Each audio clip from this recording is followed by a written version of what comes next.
I love Oscar.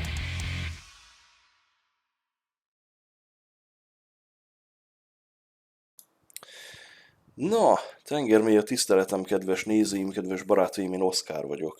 És több mint egy hónapja nem volt videó, úgyhogy gondoltam, hogy most már tényleg időszerű lenne egy kicsit bejelentkezni.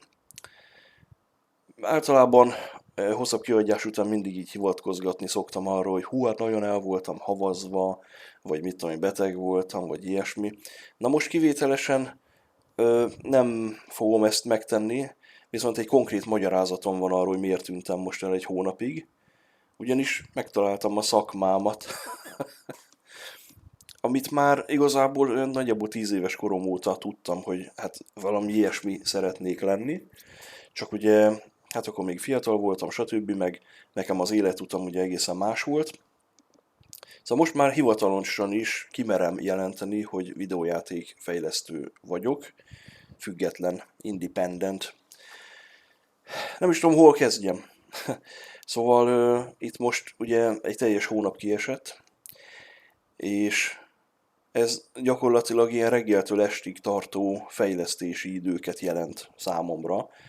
Szóval nem a balherémet vakartam egy hónapig, ha esetleg valaki azt gondolná, hanem jó okkal tűntem el, és hát ezt egy kedves barátomnak köszönhetem egyébként, Szőlőskei Balázsnak, Gocsinak, aki felhívta a figyelmemet egy bizonyos technológiai vívmány létezésére, hogy azzal mi mindent lehet csinálni. Jól sejtitek, a mesterséges intelligenciáról van szó. Szóval bevezetett a Cloud Code rejtelmeibe, megmutatta, hogy azzal milyen hatékonyan lehet játékot készíteni, meg hát, hogy mi a menete, és ez engem annyira beszippantott így június végén, hogy július 2-án gyakorlatilag előfizettem én is a Cloud kódra, és hát így elkezdtem kódolgatni, elkezdtem programozgatni a Godot engine-en belül. Ugye ez olyan, mint a Unity vagy az Unreal Engine, csak hát ez a Godot, teljesen open source, és tehát ilyen community által fejlesztett cucc. Marha jó, nagyon jó. És aztán váltottam a ChatGPT Codexre, most jelenleg azzal fejlesztem az első játékomat, és hát így annyira belemerültem, hogy így közben megfeledkeztem a videózásról. Úgyhogy hát emiatt bocsánatot kérek mindenkitől. Minden esetre most hát erről szeretnék egy pár gondolatot megosztani veletek, illetve lehet, hogy magát a folyamatot is egy picit megnézzük majd. Hát most új feature-t nem fogok berakni emiatt, a videó miatt, de hát megmutatom, hogy nagyjából ez hogy történik. Na szóval én gyakorlatilag hát a teljes történethez ugye annyi tartozik még hozzá, hogy amit már régebben is elmeséltem nektek, tehát régi követőim ezt tudják, hogy 1996-ban, amikor kijött a Duke Nukem 3D című videójáték, akkor én megtaláltam annak a pályaszerkesztőjét az eredeti CD-n, és hát elkezdtem hozzá pályákat tervezni, és ez indította be a kreatív vonalamat. Aztán ez nagyjából meg is maradt level design szinten, később ugye más játékokhoz is készítettem pályákat. Egyetlen egy publikált pályám van, az a Thief Goldhoz készült, mai napig le lehet tölteni a thiefthecircle.com-ról. És hát úgy bele-bele folytam, így autodidakta jelleggel animálásba is, modellezésbe is, de nem mélységeiben, szóval nem váltam egyikben semmi, még közepes szintet se értem el, csak így úgy belefolyogattam.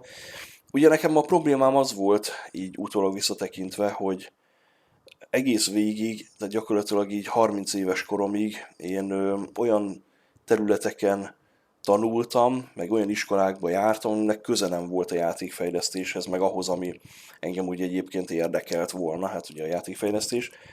Ugye hát fogorvosnak akarták, hogy legyek a szüleim, mivel hogy ugye édesapám is az volt, és akkor hát így egyetemre járattak, aztán elvégeztem egy fogtechnikus szakot, meg dentálhigiénikus szakot, meg mindent, tehát minden, ami foggal kapcsolatos. És hát ugye nem ebben helyezkedtem el, és hát így kerestem magam. Na most ugye így menet közben én úgy fű alatt foglalkoztam a játékfejlesztéssel, ha lehet egyáltalán foglalkozásnak nevezni ezt a tevékenységet, szóval így amikor úgy anyuci nem lát, akkor így lopva úgy foglalkoztam ezekkel a dolgokkal. Hát így utólag visszatekintve ez hiba volt, mert végül is megmondhattam volna nekik, hogy nem érdekel a fogászat, és inkább játékfejlesztéssel szeretnék foglalkozni, csak hát még fiatal voltam, meg hát mit tudtam én még, hogy milyen nehéz az élet, mert én viszonylag elkényeztetett gyerek voltam, ezt azért hozzá kell tenni, tehát úgy nagyjából mindenem megvolt, és nem voltam olyan nagy igényű.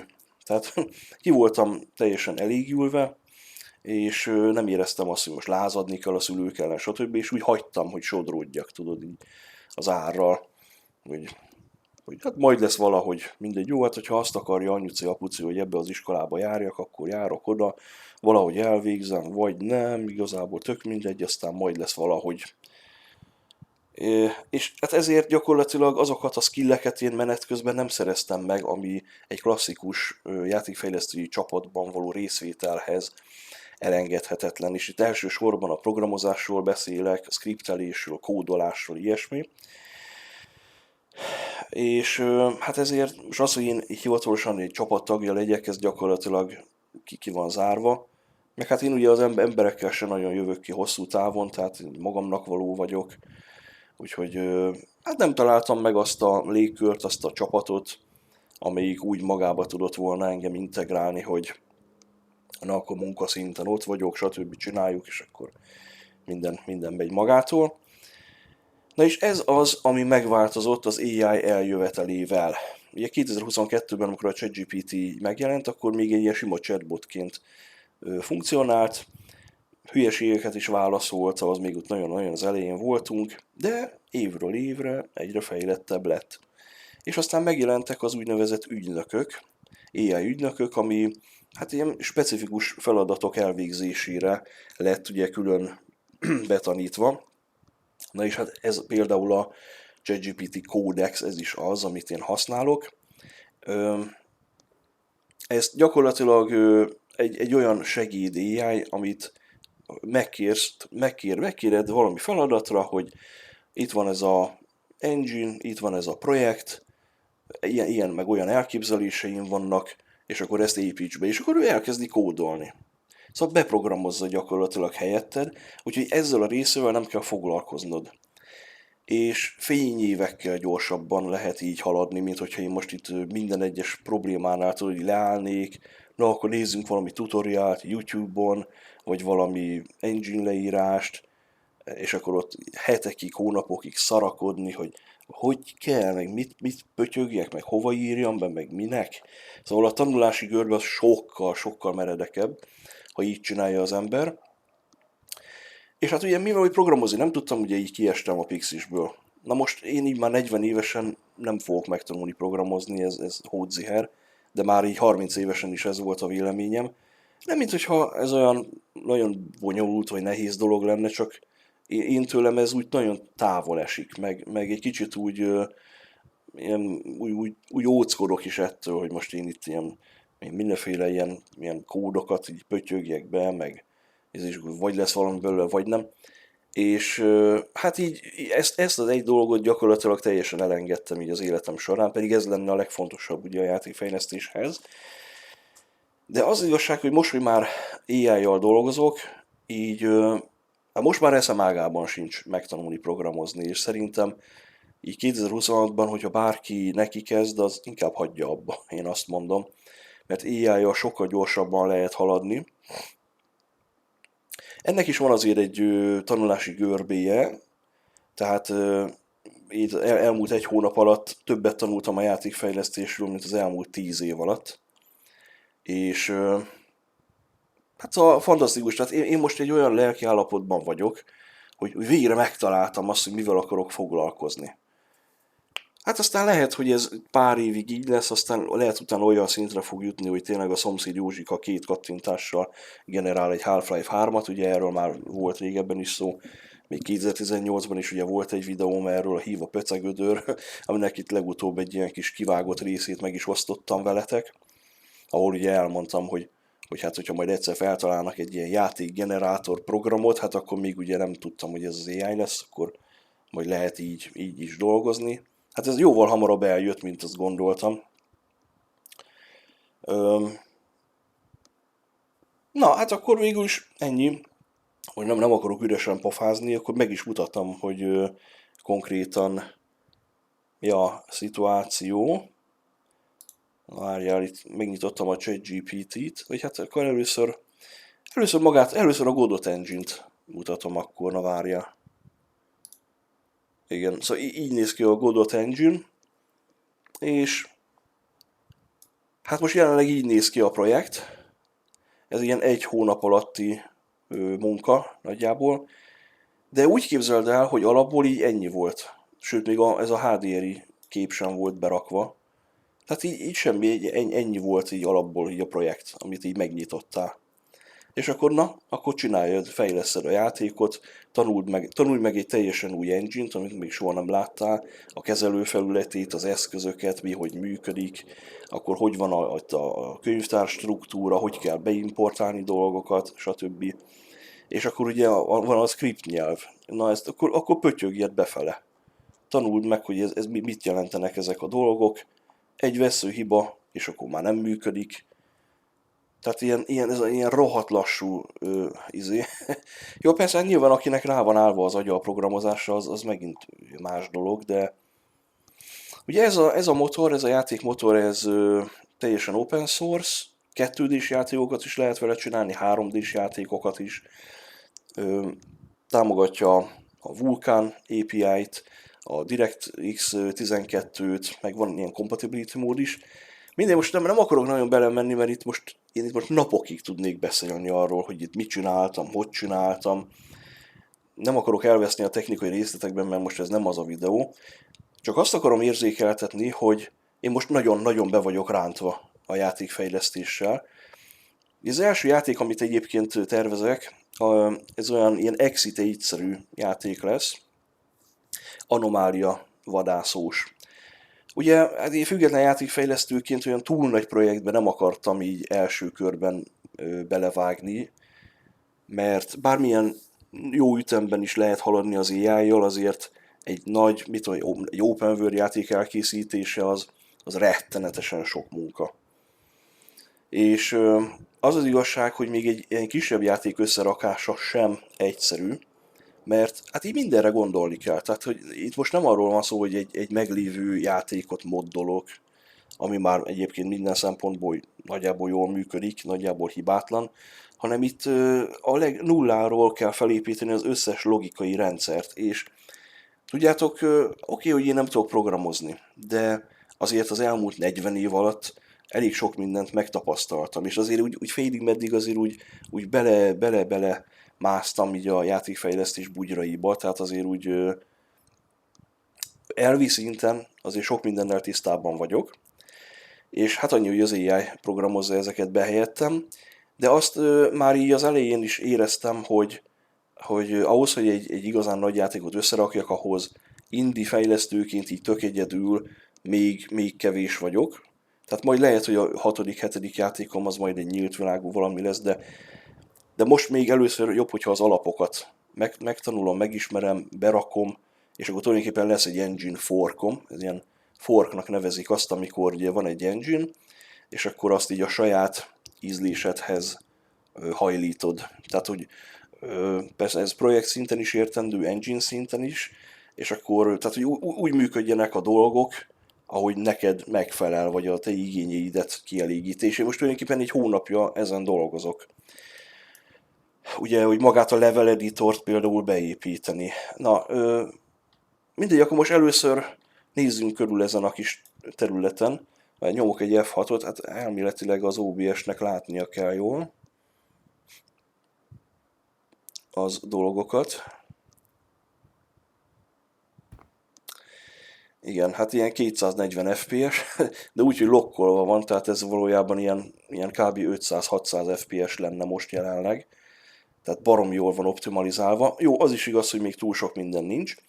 Ugye ezt developer mapnek hívják azt, amikor a fejlesztő egy ilyen kis tesztterületet létrehoz, ugye a játékon belül egy ilyen kis különálló pálya, és hát itt tesztelem ugye azokat a dolgokat, amiket beépítek. Legyen az egy szimpla, mit tudom, egy ilyen építőelem, amit le lehet rakni, lehet méretezni, a formáját megváltoztatni. Ilyen Spillernek neveztem el, most itt valami grafikai glitch van, nincs rendesen.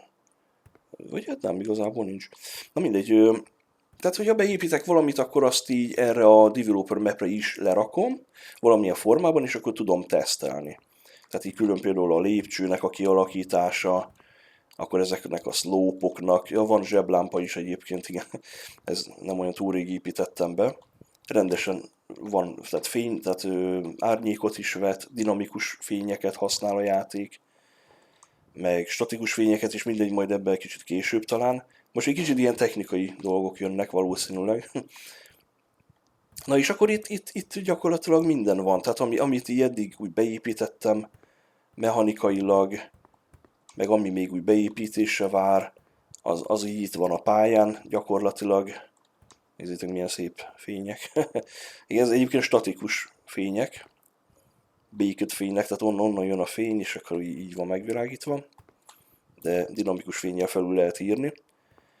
És de hát, szóval így építgetem be a dolgokat, és akkor így tesztelgetem.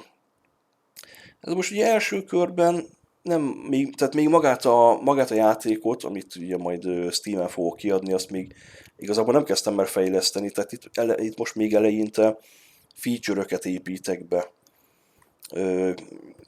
Játékos karakterképességeket, meg mindenfélét, tehát amire úgy eddig vágytam, az be lesz építve, és ezek mind kibekapcsolható dolgok, tehát hogyha egy játékban nem kell, hogy tudjon ugrani a karakter, akkor nem tud ugrani. Vagy valamilyen feltételhez kötöm, hogy tudjon, vagy ne lehessen googolni például. Most egyébként, amin most egy kicsit elakadtam, az a full body awareness-nek hívott dolog. Tehát amikor lenézel, akkor van tested. És van tested, tehát ezt már sikerült így megoldanom, hogy legyen teste a karakternek, és jól működik. Most hát egyelőre még nincs leanimálva, úgyhogy csak egy ilyen idle pose-ban van. De hogyha a sötétbe mész, akkor besötétedik ő is. Tehát, hogy a fényárnyék kezelése az egyébként már így nagyjából megvan, mert most ide lemegyek, itt például, igen, itt már van árnyéka is, de ezzel, hogy mennyit szopok, azt el nem akarom mondani nektek. Most van egy ötletem egyébként, hogy hogyan fogom ezt úgy megoldani, hogy a statikus fények esetében sem legyen olyan, hogyha például bemegyek egy ilyen árnyékos helyre, akkor látod, hogy eltűnik az árnyék. Tehát most ezt próbálom valahogy kivédeni, hogy ilyen ne legyen, tehát hogy így blendelődjön az egész. Mert főleg statikus fényeket fogok használni a játékban, mert hát az a legolcsóbb, és az marha jól is néz ki, hogyha úgy van megvilágítva egy játéknak a világa.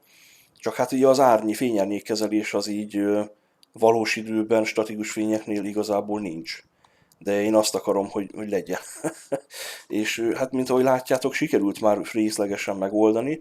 Na most, hogyha ez itt van egy láthatatlan fény, hogyha ez dinamikus lenne, akkor no problem, akkor teljesen tökéletes így az átmenet itt ezen az árnyékos részen is, meg még szebb az árnyék, meg stb. Csak hát ugye dinamikus fények esetében, tehát dinamikus fényeket akkor használunk egy játékban, hogyha az manipulálható, tehát mondjuk lefelkapcsolható, vagy a fényerejét lehet változtatni. Meg van még egy harmadik fény is, ez a Disabled, legalábbis Godotban Disablednek hívják, ez meg az, ami abszolút dinamikus, tehát hogy még mozgatható is a térben. És akkor teljes mértékben, ez a legdrágább egyébként. De az én játékaimban 80-90%-ban statikus fények lesznek, és hát ezért ugye ezt a fény dolgot, ezt árnyékolási dolgot, ezt meg kell valahogy oldanom. Mindegy, most ezzel nem untatok senkit, de például lépcsőzés az nincs a Godot Engine-ben így alapból. Tehát az, hogy így ilyen szépen tudjál lépcsőzni, hogy nem ugrál így a kép, tehát a kamera, tehát van egy ilyen finom blendelési, átmeneti smoothness dolog beépítve, meg nem csúszik le a lépcsőről, meg nem esik le, meg egyáltalán fel lehessen menni, akármilyen szögből megyek bele. Ilyen nincs. erre nem tudom, 3 vagy 4 napot csesztem el, hogy tudjon normálisan lépcsőzni, meg hát így fellépni dolgokra ugye a karakter, tehát hogy ne legyen. Ugye alapból leraksz egy milliméter, vagy hát egy centiméter talán, vagy 10 centiméter talán a legkisebb egység gorodban. Ja, lerakok ide, abban megakad a karakter, hogyha ez így nincs beprogramozva. Ö, Na hát szóval ezeket így tesztelgetem, és ugye mindenféle, tehát majd fogok ilyen backroom-szerű játékokat is készíteni. Hát az építőszett, amit beépítettem, az rendkívül alkalmas erre, de ez majd a második játékom lesz, az első az mondom ilyen Exit-szerű lesz.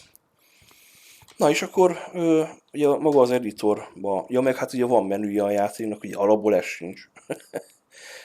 És már itt egyébként már beállítottam azt, hogy a controlson belül miket lehet szabályozni, még nem teljes a lista, át lehet mindent bindingelni, tehát a saját igényeid szerint beállított, hogy az irányítás hogy legyen. A grafikai menün belül is van egy csomó állítási lehetőség, ugye a fovot is lehet állítani, bár itt azért egy picit limitáltam, mert én nem szeretem azt, hogyha valaki 120-as fovval játszik, az őrültség szerintem, mert az már annyira torzítja a képet, hogy nem úgy látod a játékot, ahogy én azt terveztem. Tehát lehet növelni, meg csökkenteni is, de így alapból ilyen 90-esre állítottam be. Hát meg itt egy csomó minden más is lehet. Color korrekció is van, ezt is beraktam, hogy ugye a fényerőt lehet növelni, hogyha kevés, a kontrasztot, a gammát, a szaturációt, ilyen noir hangulatot is lehet kelteni, meg hát ugye a nagyon színesre akarod felhúzhatod, az élességet is lehet. És ugye nagyon elbarmoltad, nem tudod már, hogy mi van, akkor resettel vissza lehet állítani az egészet. Csak itt még a default értéket nem állítottam át. És audiót is külön lehet mindent szabályozni. Még nem végleges nyilván ez sem, de ja, szóval ez is elég jó. És akkor, tehát gyakorlatilag úgy működik a dolog, hogy ugye a ChatGPT le van töltve számítógépemre, ez egy ilyen desktop applikáció, és hát elő kell fizetned, ez plusz szinten, vagy hogy van, plusz szinten havi 8000, pro szinten vagy havi 40 000, vagy havi 80 000. Attól függ, hogy a pro szintnek ugye van 2 szintje is. Hát én a 40 000-est fizetem elő havonta. És hát így van hozzáférés ugye a kódexhez. Egyébként a cloudnál is így van, a cloud kódnál is nagyjából pont ugyanennyibe is kerül, és ahhoz, hogy a kódoló funkciót elérd, ahhoz hát legalább egy ilyen plusz szint kell, tehát ez a 8000-es belépő szint. Csak ugye az a baj, hogy ez annyira kevés tokent ad, ugye a token az, amit fejlesztés közben elhasznál a rendszer. Tehát itt, hogyha most beírok valamit, hogy tudjon magasabbat ugrani a karakter, most ezt így konyha nyelven magyarul beírnám, akkor visszajelezné, hogy aha, értem, hogy mit akarsz, oké, és akkor mond egy technikai megközelítést, hogy akkor ezt ő hogy fogja megcsinálni, hogy hát igen, akkor a player.gd-t kell módosítanom, stb., és akkor milyen értékeket mondjuk ennyivel fogom megnövelni, és akkor jóvá hagyod, ez így mehet?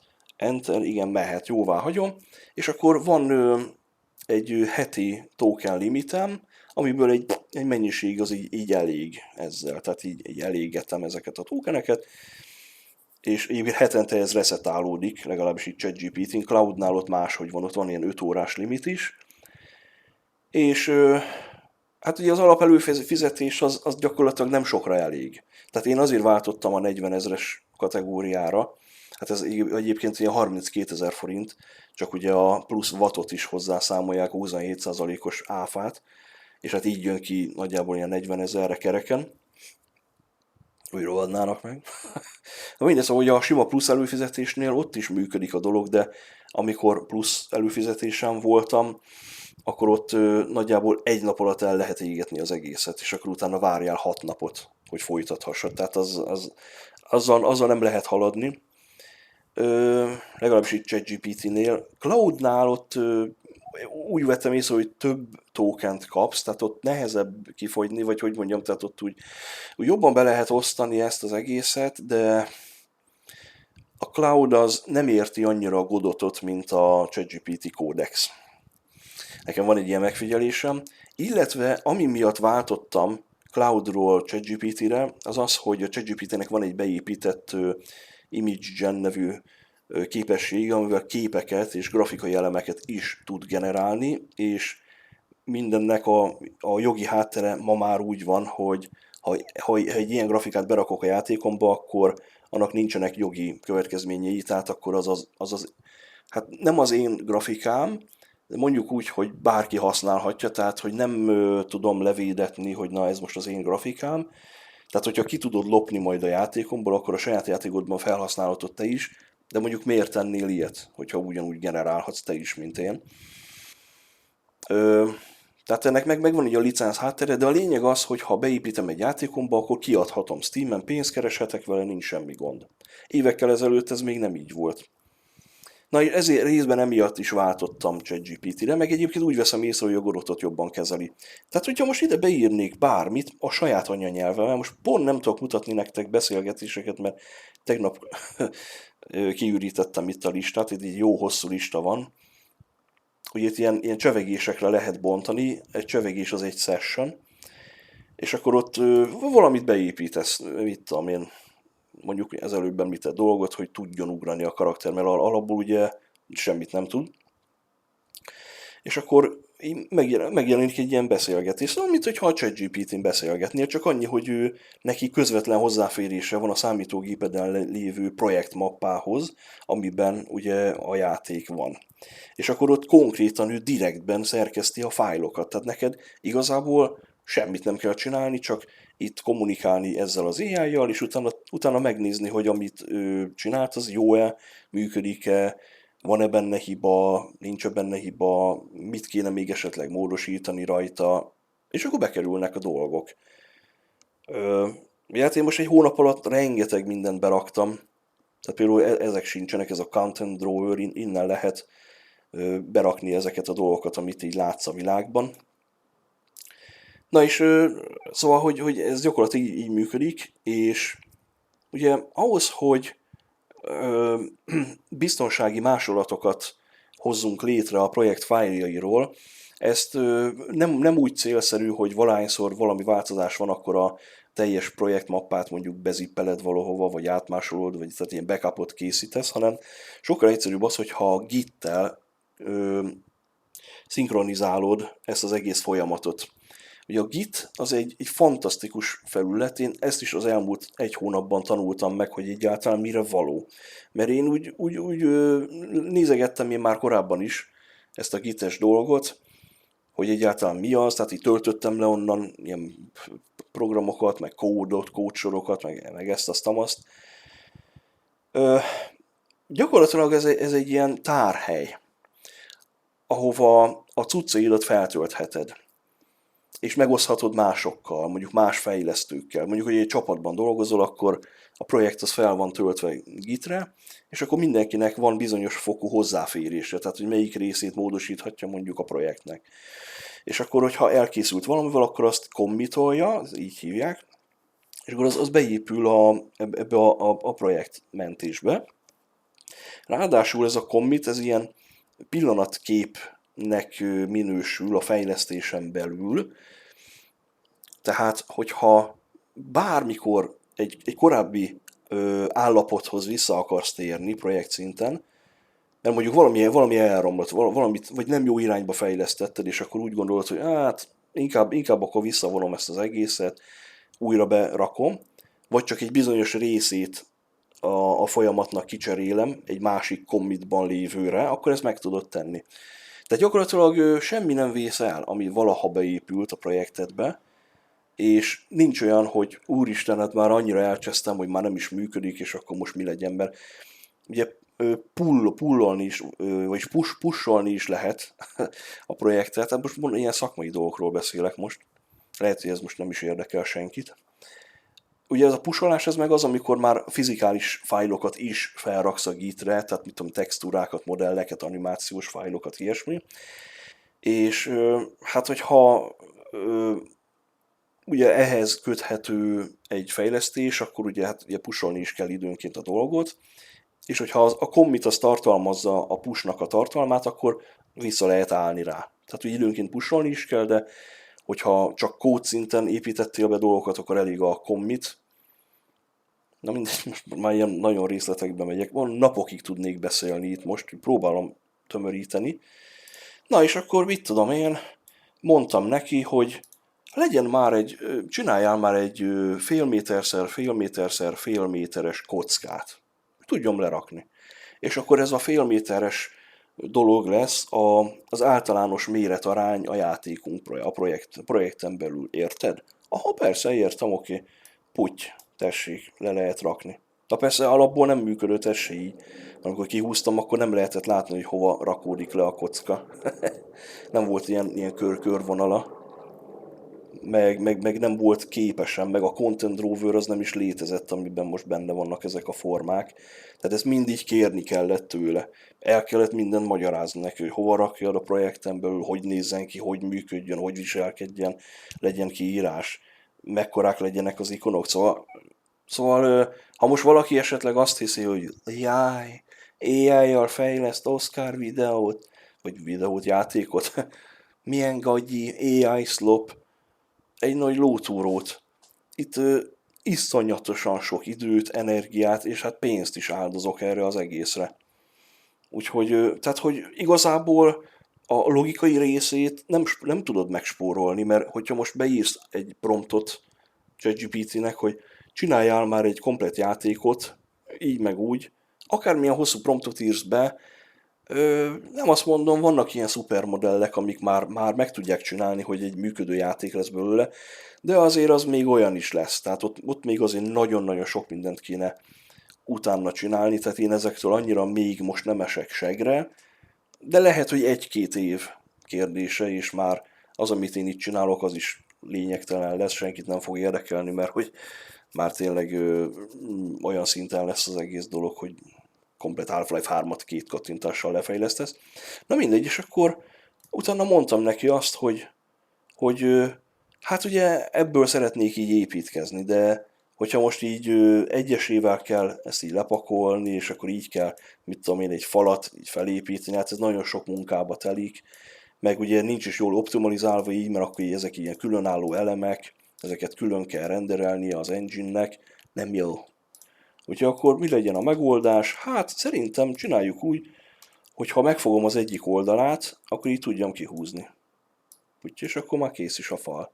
És ez ráadásul egyetlen egy elem, tehát optimalizáltabb a cucc. Na most várj, azért néz ki ilyen csúnyán, mert a light módot azt átváltom dinamikusra, meg várj, adok egy kis extra fényt.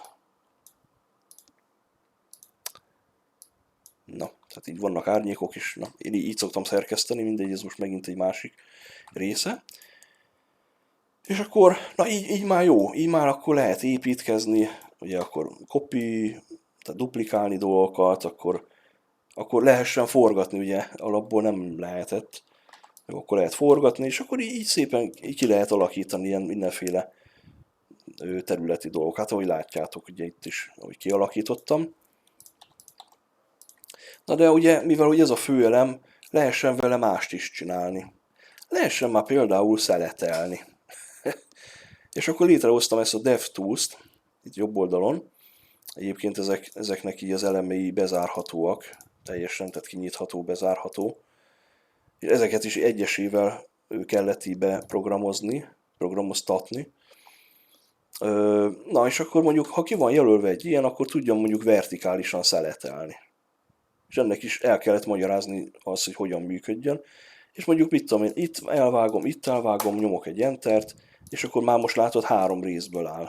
Tehát most ezt így el tudom mozgatni, például így, és akkor 3 részből áll. És ugyanígy, mit tudom én, hogyha mondjuk ezt így horizontálisan akarod, akkor így is tudod vágni, és akkor ilyen, szóval így lehet így darabolgatni az egészet. Ez egy szerintem egy nagyon hasznos funkció. Vagy például, mit tudom én, van egy fal részt tegyük fel, és akkor itt egy ilyen átjárót szeretnék csinálni, ugye 1,80 magas a karakter, ilyen fél méterenként van épülve. Azért raktam be ezt a textúrát, mert ez pont ilyen fél méteres egységekre van lebontva, tehát itt ez egy 2 méter gyakorlatilag. És akkor mondjuk legyen egy ilyen lyukasztó funkció. És akkor mondjuk itt legyen egy ilyen átjáró Enter, automatikusan körbe alakítja a dolgokat, és akkor itt át lehet menni. Nem rohadt jó? Én ettől így elélvezek.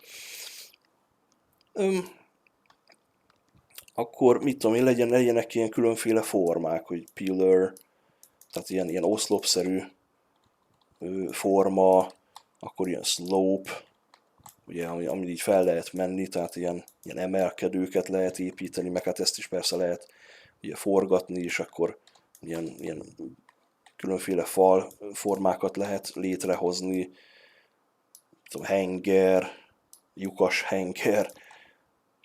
Na, szóval, hogy ezek az elemek így el vannak készítve, és hát vannak köztük olyanok, amik összetettebben működnek, tehát mit tudom, például a konnektor, ez ugyanúgy néz ki, mint egy kocka, de ez például tehát másképpen működik, tehát ezt lehet például úgy módosítani, hogy így kihúzod, és akkor mondjuk így felhúzod ezt a részét, és akkor így egy olyan emelkedőt csinálsz, ami alatt el lehet menni.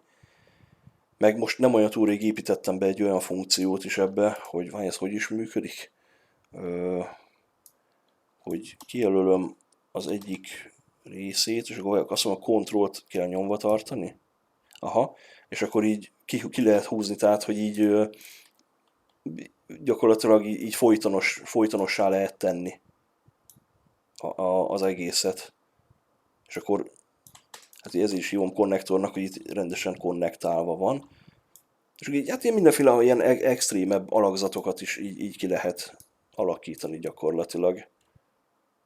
Ugye egyedül akkor kell módosítani, hogyha most mit tudom, hogy felfelé akarnám, akkor meg el kell forgatni, és akkor így ide berakni, de innentől kezdve ugyanígy működik a dolog. Ezek a fogantyúk sem léteztek rajta, amit most látsz, de ezt is így külön kellett leprogramoznom, és hát még ugye annyiban is extrém, hogy még így ezt is lehet módosítani, a dőlésszöget.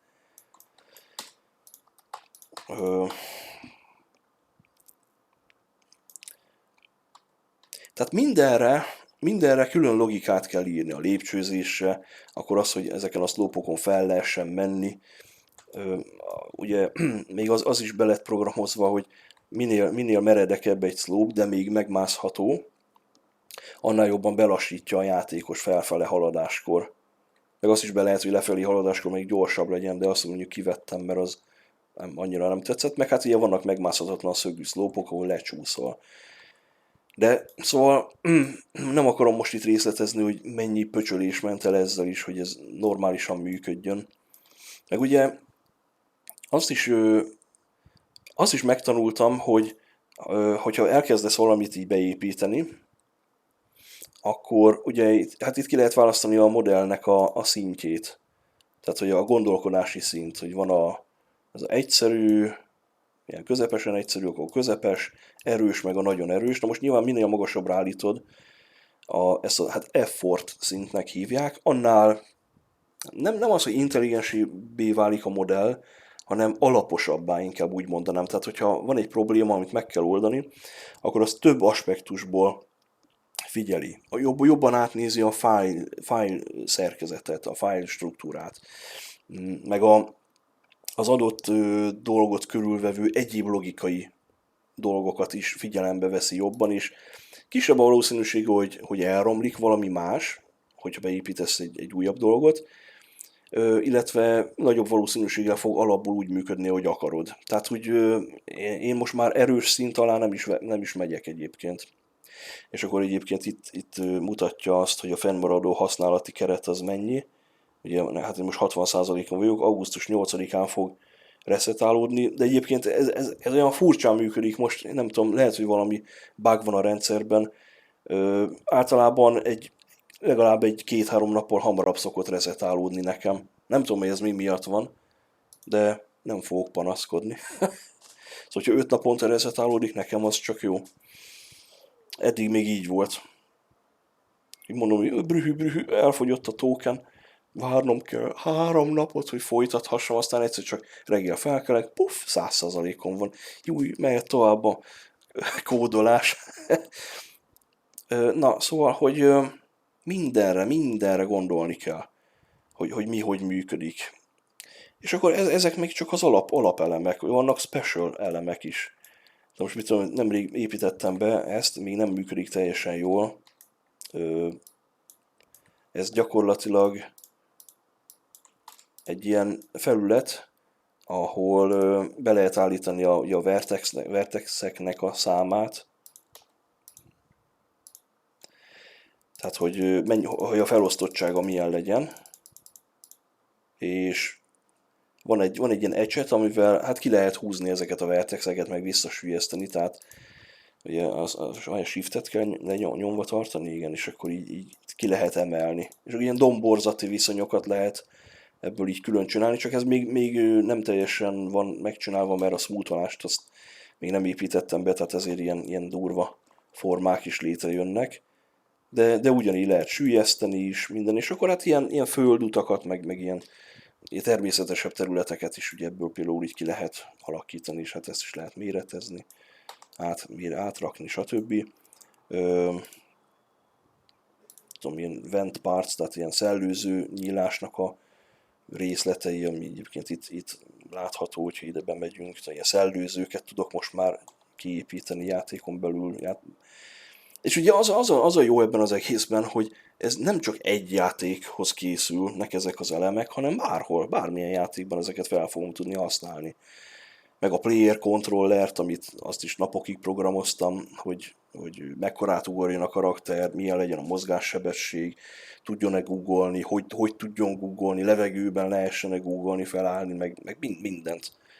Milyen legyen a lassulás, gyorsulás, tapadás, legyen air control, szóval ezeket így mind nulláról.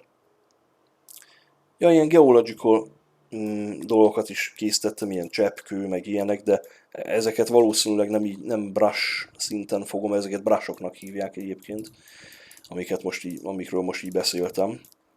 De valószínűleg ezeket a természetesebb formákat nem brush-sal fogom létrehozatni vele, hanem majd töltök le rendes eszeteket, modelleket ehhez a dologhoz.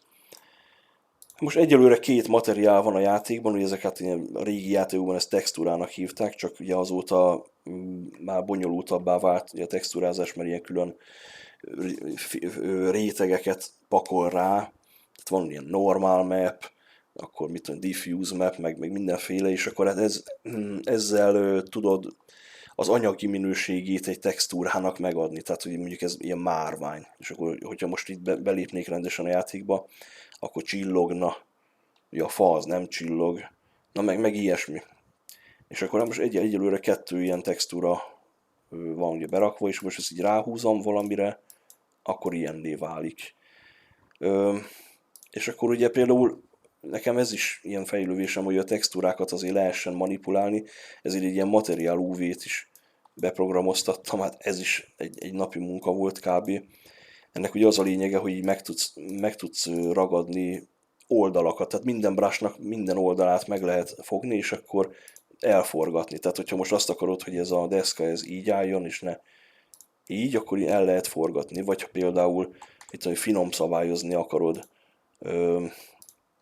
akkor így lehet így tolni, tehát így scrollingolni.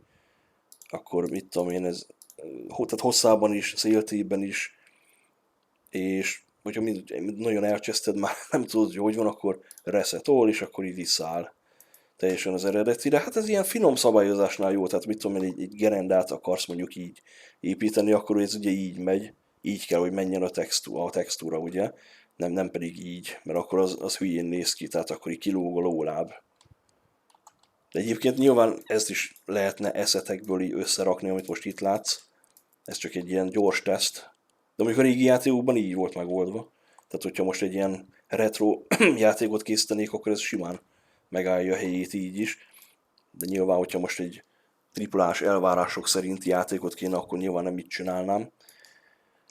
Csak hát ugye a grafikai fidelitás minél magasabbra lövöd be, annál több munka van vele, meg hát annál több mindent kell így beszerezni innen-onnan. Vannak ingyenes asset pack-ek, amit le lehet tölteni, amit általában mindenki használ, csak hát ugye sokan húzzák a szájukat, hogy ezt a modellt láttam már 3 játékkal korábban, egy másik játékban, ugye, meg hogy ez egy ilyen asset flip. Most persze fizethetsz is eszetekért, arra azt ugyanúgy le fogják szarozni néhányan, hogy ezt is láttam már, ezt a modellt, mert ugye vannak ilyen néhány ezer forintos asset pack-ek, hogy mit tudom én, szikla pack, 3000 forint, és akkor van benne 15 jó minőségű, tehát fotorealisztikus szikla. És akkor azt így le lehet pakolgatni, meg minden, és meg van 200 000 is ugyanilyen pak. Na most, hát attól függ, mennyi kereted van rá, persze, fizethetsz itt milliókat jobbra-balra mindenféle pekkekért, és akkor azt is ugyanúgy le fogják szarozni, hogy ez is ilyen eszet. De hát könyörgöm, ezek ezért léteznek végül is. Én nem értem azokat, akik emiatt szaroznak egy játékot, hogy hát most használ asset packeket, de most könyörgöm. Ha most mindent nulláról kéne még le is modellezni, meg leanimálni, meg mindent, hát 100 évig tartana egy játék elkészítése, meg akkor most érted, már belemehetnénk abba is, hogy ilyen alapon akkor játék engine se használják, köcsög. Mi letöltesz egy Unreal Engine-t és elkezdesz játékot fejleszteni, hát normális vagy? Hát programozd be nulláról. A saját engine csináljál, mert a nagyok úgy csinálják, akkor van tököd, hogyha így csinálod. Jó, akkor én akkor tovább megyek, akkor a Windows-t is programozzad le, úgyhogy csak megveszed a hardware-t a boltban, összerakod, természetesen saját kezüleg, nem a PC-s ismerősöddel, és akkor utána így áll egy operációs rendszert, ami persze mindenkinek a gépén ott van. Akkor van tököd. Na érted? Tehát ezt így le lehet vinni nagyon-nagyon-nagyon nullás szintre. Tehát én szerintem, aki ilyen dolgokon akad fenn, hogy most mit tudom, lerakok ide egy széket egy asset packből, és akkor hát én ezt láttam már ezt a széket 10 játékkal ezelőtt egy másik indie játékban, vagy egy triplás játékban, tök mindegy, de most könyörgöm, egy szék az hogy nézzen ki? Tehát most csak azért tanuljam meg a Blendert 5 éven keresztül, vagy 10 éven át, hogy profi legyek benne, hogy egy rohadt széket le tudjak modellezni. Érted, ami jól is néz ki, meg minden is. Arra ugyanúgy valaki azt fogja mondani, hogy ez egy ilyen olcsó asset packből van, ugye? És akkor hiába mondom, hogy nem, rohagy meg, nem. Na meg ugye de mondom, hogy főleg játékfejlesztési szakmán belül van ez, hogy így egymást így fúrogatják az emberek. Egy játékos, főleg egy átlagjátékos, annak fényje nincs, hogy működik ez az egész, meg hogy készülnek a modellek, meg a pályák, meg a logikai rendszerek is. Nem is kell róla tudni, hát ő csak végfelhasználó, ő élvezi a produktumot, amit mi játékfejlesztők elkészítünk, és de ilyen alapon ő azt sem tudja megállapítani, hogy egy adott dolognak a beépítése az hány munkaórába, meg hány vércsöbbe, meg izzadságcsöbbe került a játékfejlesztő részéről. Hogy közben hányszor kapott agyvérzést, mire úgy működik az adott dolog, ahogy annak működnie kell, na érted? És akkor ez egy ilyen örök probléma. Akkor például a fénykezelése a játéknak. Hát ezt is el kell magyarázni a Godot engine-nek is, meg a ChatGPT-nek is, hogy működjön. Hogy például ilyen árnyékok keletkezzenek, és jól is nézzen ki viszonylag, ahhoz bele kell mélyedni a grafikus engine-nek a képességeibe. De már most nem akarom azért nagyon hosszúra, úristen, már majdnem egy órája pofázok. Mondom, itt napokig tudnék, hogy mi mindenre jöttem rá itt egy hónap alatt. A propok még nincsenek, de például mit tudom én, egy ilyen korlátrendszert is raktam bele, ami annyiból áll, hogy leraksz egy ilyet, és akkor, most akkor áttexturázom, csak hogy jobban lehessen látni. És akkor mondjuk ilyen korlátrendszert akarok építeni ide. Akkor ezt lemásolom, anyád, javaj, még ki van jelölve ez, bocsánat. Mondjuk legyen ide egy. Vagy mondjuk oda fentre. Legyen oda fentre, csak hogy bemutassam a képességeit ennek a rendszernek. Korlátrendszer, érted? De ezt is modellekből is össze lehet rakni. Na és akkor ugye ez, na de akkor össze is kéne kötni. Puty, kijelölöm, és akkor itt van egy ilyen railing dolog, connect, puty, össze van kötve, és ezt így külön lehet textúrázni. Jól néz ki, dinamikus, tehát nem dinamikus, hanem moduláris, és akkor mondjuk ezt is akkor kössük már össze ezzel, hogy legyen egy ilyen képzeletbeli connect. És kész. Hogyha most ezt így manuálisan kéne mindent így igazítgatni, meg minden, ez főleg a backroomos pályán lesz jó, mert egyébként ilyen poolroom-szerű játékot is ugye tervezek, és ott vannak ilyen dolgok.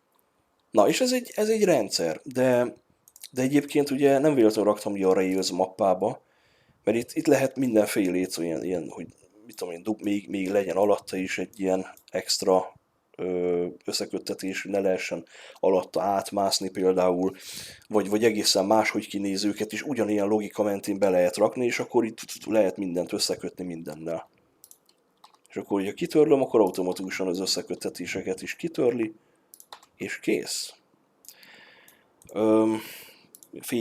Fényeket lehet ugye lerakni, meg hát extra, az ilyen dev sign, hát ez csak egy ilyen extra, hogy egy ilyen tábla is, akkor tudok ráírni mindenfélét. Iratkozz fel. Meg ilyenek. Jó, még. Hát igen, itt a DevTools, ugye ez se létezett, itt vannak ezek a dolgok, hogy tudom, hogyha valamit nem fél méteres viszonylatban akarok módosítani, akkor ezt bekapcsolom, és akkor ilyen 1 méteres, vagy 10 centis viszonylatban tudok akkor manipulálni. Ja, itt a fényégetéssel kapcsolatban is van egy rendszer, csak ilyen félkész rendszer. Na és hát, hogy végül is így működik a dolog, tehát én most ezzel foglalatoskodok, már itt jó ideje, egy hónapja, nagyon belemerültem is. Hát, hogyha ilyen tempóban haladok, mint ahogy ugye eddig is haladtam, hát akkor nem ígérem, de lehet, hogy év végére kész lesz az első játékom. Úgyhogy publikus lesz, publikálva lesz, megvásárolható lesz, stb. De hát nyilván ennek lesz majd egy olyan előfolyamata, hogy a saját brandemet fel kell építeni, meg még az sem biztos, hogy most valami kitalált néven lesz publikálva, tehát valami fantázia nevet adok magamnak, vagy lehet, hogy saját név alatt fogom publikálni, szóval meg ennek a jogi részét még azért utána kell nézni, meg hát előtte lesz egy reklámkampány, stb. De majd, hogyha ez aktuálissá válik, akkor nyilván erről majd fog szó esni, tehát fogom nektek majd így közölni, meg hát valószínűleg lesz saját YouTube csatornája, lehet, hogy még weblapja is. Ja, meg van a mentésrendszert, ezt most raktam be. Fú, erre nagyon büszke vagyok egyébként. Nyomsz egy F6-ot, el van mentve a játék. Tehát mész, tudom, történnek dolgok.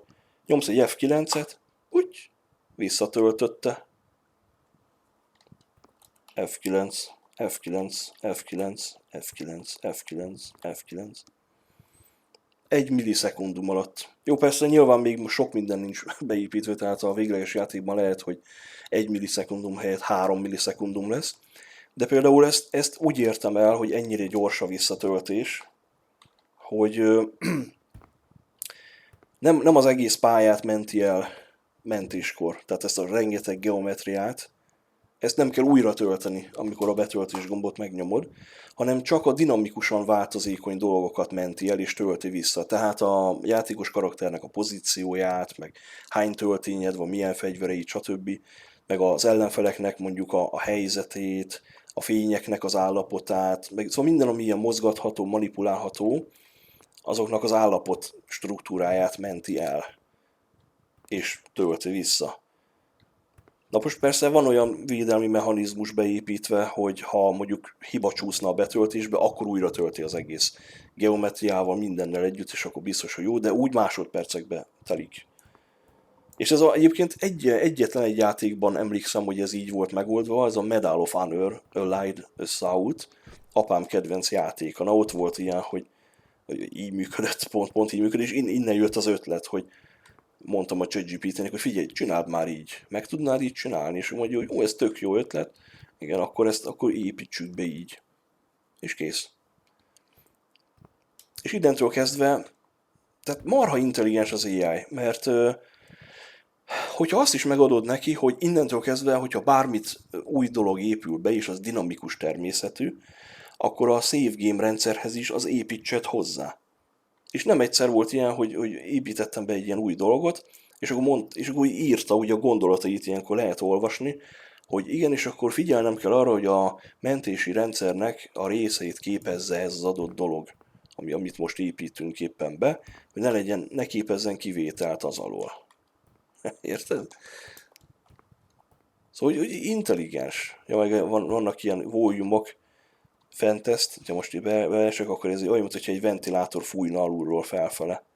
Például ilyet is lehet. Ja, meg hát várj, akkor már a volume-okat is még megmutatom. Várj, most rakjunk le egy... Bármelyik brush lerakom, szinte bármelyiket, van egy-két kivétel. Ott úgy működik, hogy mondjuk itt van egy ilyen brush, és akkor ezt mondjuk így lehúzom ide. Vagy mondjuk tegyük fel, hogy itt, mondjuk itt, hogyha elmegy a karakter, itt az oszlop meg a fal között, akkor történjen valami. Azt akarom, hogy történjen valami. Akkor ide berakom ezt, felhúzom idáig, és akkor ezt kijelölöm, és a DevTools-ban, vagyis nem is a DevTools-ban, az Inspectoron belül beállítottam egy ilyet, hogy a volume type-ot meg lehessen adni. Itt vannak a volume type-ok, és akkor mondjuk itt kiválaszolom, hogy trigger once. Ugye ez azt jelenti, hogy ez rá lehet kötni valamire, akármire, tehát mit tudom én, mondjuk egy spawnerre, áthalad itt a játékos, érzékeli ez a rendszer, és csak egyszer, azért trigger once, és akkor mondjuk ide beteleportál egy ellenfél. Tehát a volume-okkal így lehet ilyen trükközni, és ez persze lehet multiple, tehát hogy többször is lehessen aktiválni, akkor van ilyen secret volume, például itt a lépcső alatt van egy secret, igen. Meg minden, és akkor mit tudom, például itt van a push volume is. Hol van? Push volume, ugye. Ennek így külön meg lehet adni az irányát, hogy merre tolja el a játékost. Ugye a shiftet nyomva tartom, akkor ilyen fix pozícióba is lehet. És mondjuk mit tudom én most, mondjuk egy olyan feladvány lenne, hogy ki kell kapcsolni egy ventilátort, ami itt van, tegyük fel, és mindenképpen itt kell áthaladni, akkor meg tudom azt csinálni, hogy mondjuk így nagyjából méretezem, és akkor ugye ebbe az irányba tol, és itt vannak a szabályzós részek, hogy milyen erővel toljon. Mondjuk egy 5-ös erővel, a movementet azt ne lokkolja, a gravitációt sem kell kikapcsolni, és akkor most, ha minden igaz, belemegyek ebbe, akkor nem tudok átmenni itt ez alatt. Mert látod, így blokkol, tehát így visszatol. Most vagy futva át tudok menni? Hát futva át tudok, tehát le lehet küzdeni az erejét, de lendületet is tud adni, tehát hogy innen futok, akkor látod, így meglök. És egy kicsit így egy ideig gyorsabban haladok. Hát például mit tudom, hogy a Talos Principle-ben ez egy feladat, ott így oldották meg egyébként, hogy amikor kikapcsolsz egy ventilátort, akkor ez a push volume, ez így tehát eltűnik, vagy hát kikapcsolódik. Na mindegy, de ez csak egy példa volt. Szóval, hát nem tudom, hogy ki hogy áll hozzá az egészhez, én most nagyon fel vagyok villanyozódva. Az biztos, hogyha valaki a fél életét annak szentelte, hogy megtanult animálni, modellezni, programozni, minden, az most nagyon-nagyon dühös lehet. Mert hogy hát el fogják venni a kenyeremet, meg most ilyen minden, a szomszéd Béla bácsi is fog tudni úgy programozni, mint én, pedig nekem 20 évbe telt megtanulni.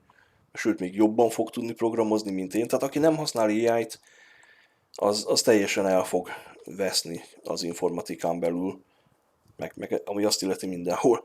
Tehát én most ezt nagyon nyomatom, és hát amint látjátok, egy hónap alatt van egy prototípusom. Szóval ezt, hogyha nekem egyedül kellett volna beprogramozni, hát egy hónap alatt az engine-t alapszinten sem tudtam volna szerintem megtanulni, vagy maximum alapszinten. De úgy, hogy még nincs semmi. Érted? És akkor akkor most hogy készítünk el egy player kontrollert?